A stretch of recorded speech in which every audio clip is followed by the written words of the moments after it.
여러분 안녕하십니까? JTBC 아침 뉴스입니다. 대기 정체에 중국발 스모그까지 유입되면서 먼지 농도가 짙습니다. 익산엔 현재 초미세먼지주의보가 내려진 가운데 오늘도 전라북도 대다수 지역 공기질은 나쁨 단계를 보이겠습니다.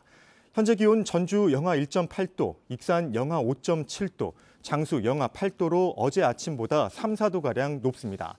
한낮 기온은 2에서 4도로 어제와 비슷하겠습니다. 임실과 순창, 정읍에는 밤 한때 1cm 안팎의 눈이 내릴 것으로 예보됐습니다. 내일 아침엔 반짝 추위가 찾아오겠고 이후 기온이 차츰 오르며 평년보다 온화해지겠습니다. 군산시가 막대한 예산을 들여 추진한 농촌 활성화 사업이 겉돌고 있습니다. 수억 원이 들어간 건물이 문을 열지도 못한 채 방치되고 있습니다. 주민들의 능력은 부족하고 사후 평가도 없고 군산시에는 의지가 없습니다. 김진영 기자입니다. 군산 나포의 십자 들녘에 들어선 도농교류센터입니다. 지난 2010년 도시와 농촌 지역 간 교류를 활발하게 하기 위해 지어졌지만 방치되고 있습니다. 저 시설이 언제부터 문을 닫았어요? 하고는 한 번도 하지도 않았지. 인근 마을도 사정은 마찬가지. 최호 장군의 유물을 전시하고 전통 문화도 체험할 수 있도록 만들어진 체험관은 3년째 문을 열지 못하고 있습니다. 군산시가 정부 예산 지원을 받아 추진하고 있는 농촌 중심 활성화 사업이 당초 목적과 다르게 겉돌고 있습니다. 농촌 중심 활성화 사업은 군산시가 공모에 선정된 마을의 예산을 지원하고 시설이 완공되면 자율적으로 운영하는 구조입니다. 군산에는 지난 2006년부터 5개 지역에 300억 원이 투입돼 농촌 중심 활성화 사업이 1차 마무리됐습니다. 그러나 주민들의 역량이 뒷받침되지 않은데도 무리하게 추진되면서 부실 운영으로 이어지고 있습니다. 주민들이 자기 일상을 살기도 바쁜데 그걸 제대로 운영할 수 있는 능력이 안 되는 거죠.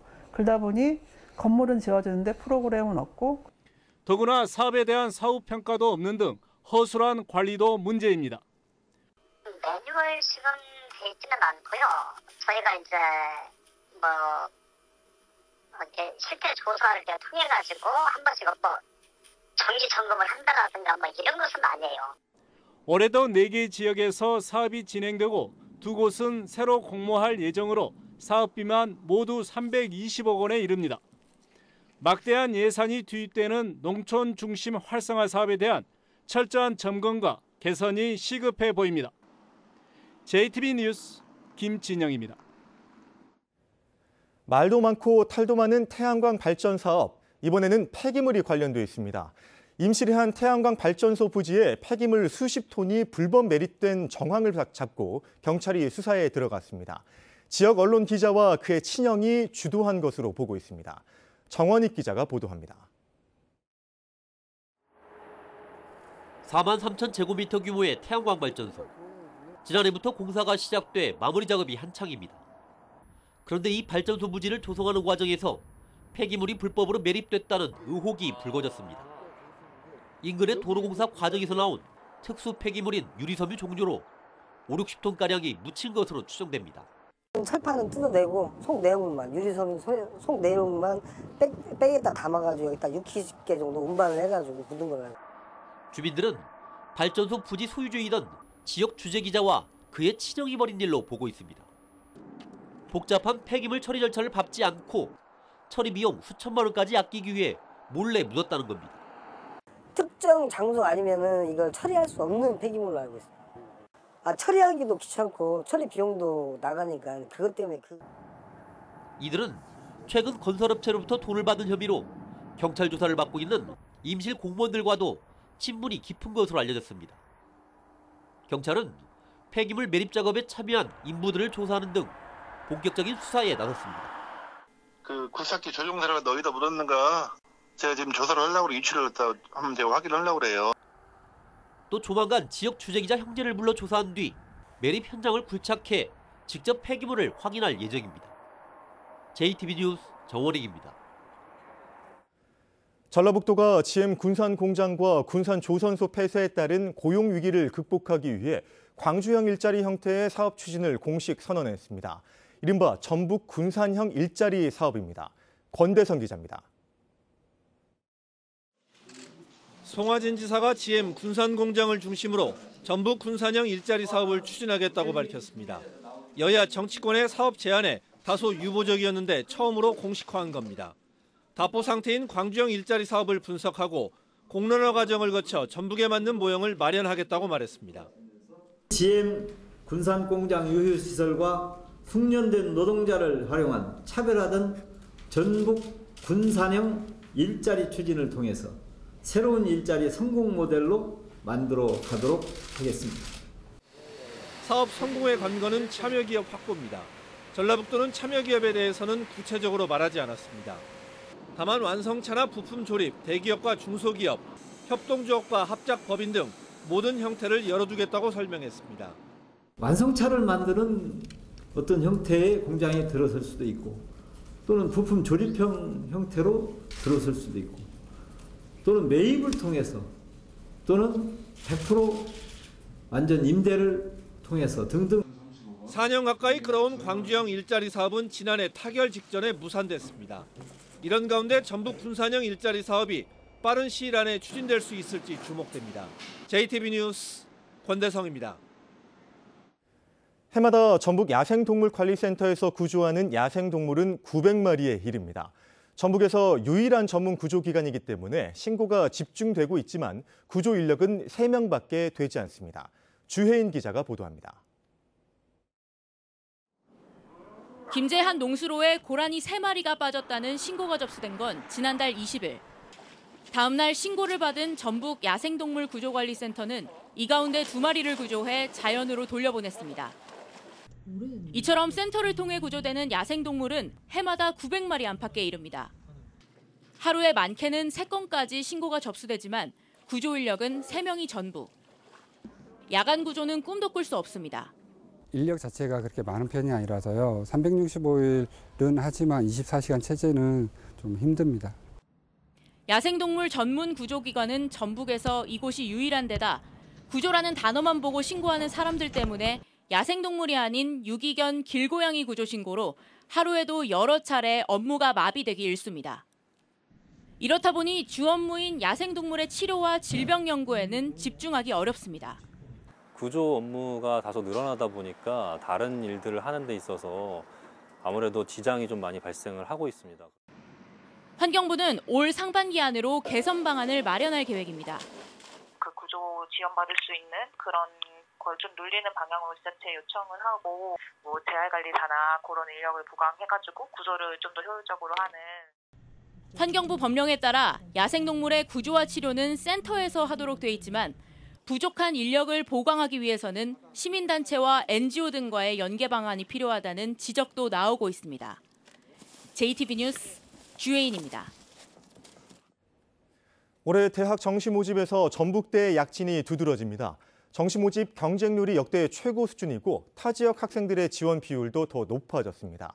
거점 국립대에 대한 전부 지원이 늘었고 막연한 수도권 대학 선호 현상이 줄면서 나타난 현상으로 분석됩니다. 조창현 기자입니다.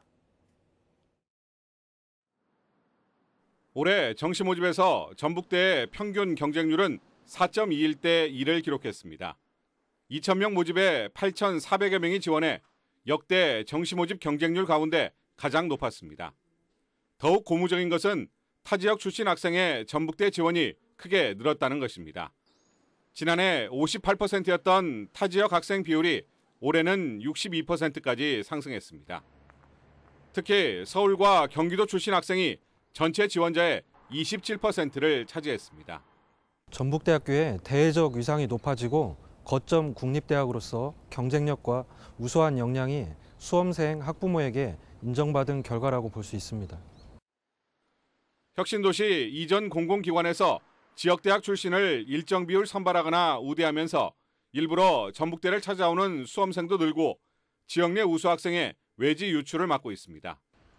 여기에 각종 교육 지표에서 두각을 나타내고 있고 낮은 수준의 등록금과 취업 연계형 프로그램 지원이 늘어난 것도 원인으로 작용하고 있습니다. 등록금도 저렴하고 또 해외 취업 프로그램 같은 학생들을 위한 다양한 프로그램도 제공하고 있는 것 같아서 또 그게 저의 경험으로 이어지고 또 취업으로 이어질 수 있다고 생각해서 전북대를 선택하게 됐습니다. 최근 취업 시장에서 출신 대학보다는 개인의 역량을 중시하는 블라인드 채용이 늘고 있는 추세여서 지역 거점 국립대의 인기는 당분간 이어질 전망입니다. JTB 뉴스 조창현입니다. 남원 광활루 조성 600년을 맞아 광활루원의 얽힌 이야기를 담은 해설집이 출간됐습니다. 임실군이 장애인과 고령의 중증 장애인에게 임실사랑 상품권을 지급합니다. 하원호 기자의 보도입니다. 춘향과 이몽룡이 사랑을 나누고 수많은 명창들이 소리를 남긴 남원 광활루원. 광활루 조성 600년을 맞아 광활루와 관련된 이야기 34편이 전자책으로 발간됐습니다. 광활루원은 1419년 남원으로 유배된 황희가 광통루를 세운 것을 시작으로 지금의 광활루원으로 조성됐습니다. 그 600년 동안의 이야기들을 스토리텔링으로 엮어놓은 책입니다. 그래서 많은 사람들이 남녀노소 누구나 쉽게 이해하고 쉽게 들여다볼 수 있는 내용으로 구성되어 있는데요. 김제시가 전북 신용보증재단과 농협을 비롯한 시중은행과 업무 협약을 맺고 저신용 소상공인들을 위한 특례보증 지원에 나섭니다. 김제시는 대출 한도를 최대 3천만 원까지 늘리고 신용 등급도 4등급 이하로 확대해 은행 대출이 어려운 지역 소상공인들을 돕기로 했습니다. 경기 불황으로 어려움을 겪고 있는 소상공인들을 위해 2차 보전 지원 조건을 완화하고 지원 한도를 확대해서 소상공인의 자금난 해소와 경영 안정에 도움이 되도록 최선을 다하겠습니다. 65세 이상 차상위 수급자와 중증장애인, 다문화 가정 등 복지 사각지대에 있는 주민들에게 임실사랑 상품권이 지원됩니다. 이들에게는 연간 30만 원 상당의 상품권이 지급되는데 1,200여 명가량이 혜택을 볼 것으로 예상됩니다.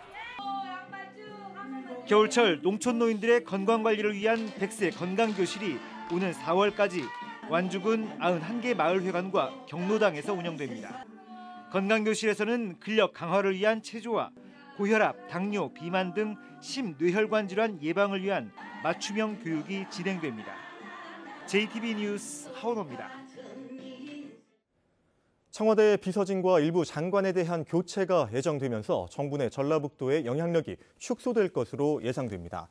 전라북도는 한병도 청와대 정무수석과 윤영찬 국민소통수석, 김현미 국토부 장관 등 전북 출신이 교체 대상으로 거론되고 있어 전북 현안에 대한 소통 창구와 지원이 악화되지 않을까 우려하고 있습니다. 지난해 말 단행된 차관급 인사에서도 김일재 행안부 정보혁신실장이 차관급인 개인정보 보호위 상임위원으로 승진했을 뿐 4명의 전북 출신 차관급 인사가 교체돼 자리를 떠났습니다. 멸종위기 생물인 광릉 요강꽃과 흰발 농개가 서식하는 덕유산과 변산반도 국립공원 일부가 특별보호구역으로 지정돼 출입이 금지됩니다.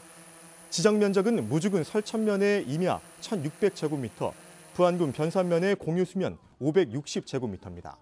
보호구역 지정 기간은 2037년까지로 무단 출입하면 과태료를 물게 됩니다. 추위 속에 버스를 기다리는 시민들을 위해 버스 승강장에 방한 텐트와 탄소 의자가 추가로 설치됩니다. 전주시는 주민들의 요구가 많은 주요 도로변 승강장 10곳에 바람을 막을 수 있는 방한 텐트를 추가로 설치하기로 했습니다. 또 3억 원을 들여 승강장 85곳에 탄소 발열 의자를 다음 달까지 설치할 계획이라고 밝혔습니다.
활기찬 하루 보내시기 바랍니다. JTB 아침 뉴스를 마칩니다. 고맙습니다.